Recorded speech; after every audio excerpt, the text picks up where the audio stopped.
There's a famous statement by JFK. He said, "Those who make peaceful revolution impossible will make violent revolution inevitable." And I think those, Shabab and Hizb al-Islam, they are making peace impossible. And they don't want to negotiate anyone, even including the current TFG government. And as you know, the current TFG government and Shabab and Hizb al-Islam, all of them, they were in the same organization called Islamic Court Union. They were the same friends yesterday. Unfortunately, today, when one of them became a president, they don't want to, negotiate or make any reconciliation. They just want to, rule the country through, their narrow-minded ideology, and that's unacceptable. Even today, as we're speaking, there's a fighting between Somali government forces and the opposition, Al-Shabaab, in the capital of Mogadishu, and at least 10 people died and 20 others wounded. So what I'm saying is to Somali people, and we came to these countries and we have to learn a lesson. We came to Europe and America and all those countries. We came. They welcome us. They appreciate. We came here. We have a good life. But remember, not all Somalis back home, they don't have any good life. They don't have even clean water. They don't have any sanitation at all. So we have to do something. So what I'm saying, the American people appreciate us, and they deserve a peaceful living. We have to live here in a peaceful. We have to stop our young generation not to join those Al-Shabaab and terrorist groups.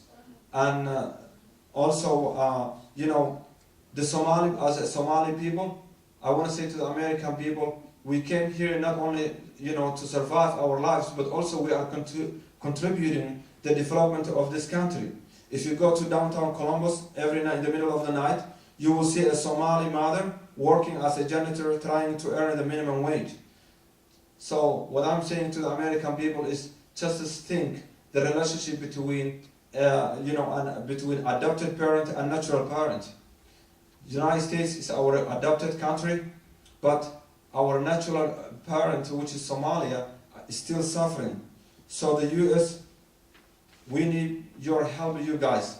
And don't think that the problem in Somalia also stays there. If we don't have an effective government in Somalia, the problem in Somalia will come down to this country. As you see, there's a lot of terrorist organizations. They recruited young Somalis, in this country, and they send it back to Somalia so they can fight. So there's a lot of possible online recruiting by overseas Somali terrorists. Is a concern also the United States, especially in Columbus and Minneapolis. So what I'm saying is that the threat of domestic radicalization and the ways of the government can help us. We have to address, this problem. And also there is another problem, which is the piracy in Somalia. As you remember, Andrew Phillips was caught in the middle of the ocean in Somalia. So the issue of piracy and terrorism, we cannot deal with this problem until we have an effective government. So we are asking the international community, the US, to help the Somali government as of right now, as we're speaking, and to bring peace and stability. And also, there's what I'm saying to our neighboring countries such as Kenya and Ethiopia. Peaceful Somali government is better for you guys. Because if we don't have a peaceful in Somalia, you will suffer what we are suffering now in the future. So to the young Somalis, what I'm saying, it's time for change in Somalia. We need change we can trust.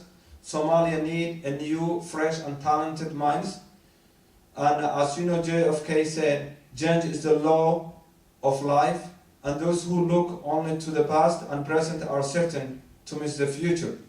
So we have to work for change and peace and stability in Somalia.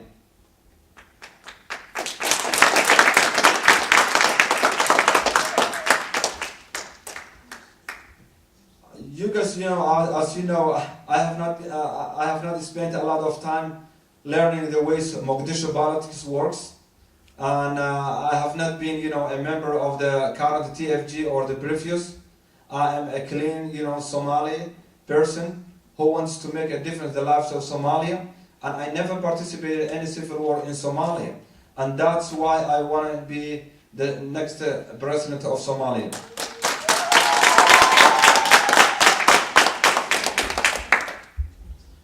Let us be the generation that reshapes our country. We have, as you know, even economically and educationally, we can change all those when we have a peaceful country. But today, unfortunately, we don't have a peaceful country. So in the future, this is what I will do. I will reshape our country's economic crisis, education, and the peace and reconciliation peace process.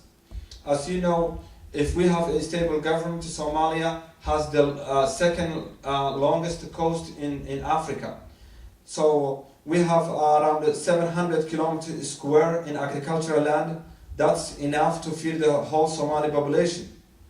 So we also have 1,500 kilometers in Indian Ocean coast. That's enough also for Somali people, to fish. So what I'm saying, it's time for us to end the poverty in Somalia, and as a young Somalis, we can do better, and what I'm saying is help is on the way.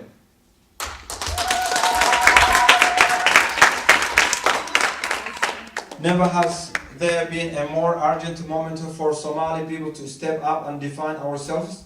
I will work my heart out, but my fellow Somali citizen, the outcome is in your hands more than mine.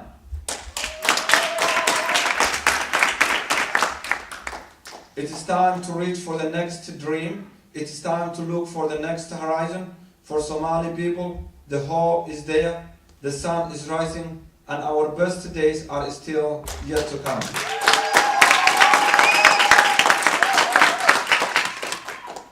Together we are going to write the next great chapter of Somalia's history.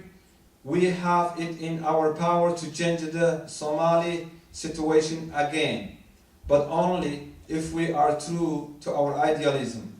We can do better, and we will. We are the optimistic. For us, Somalia is a country of the future. We are the can-do people. So, yes, we can.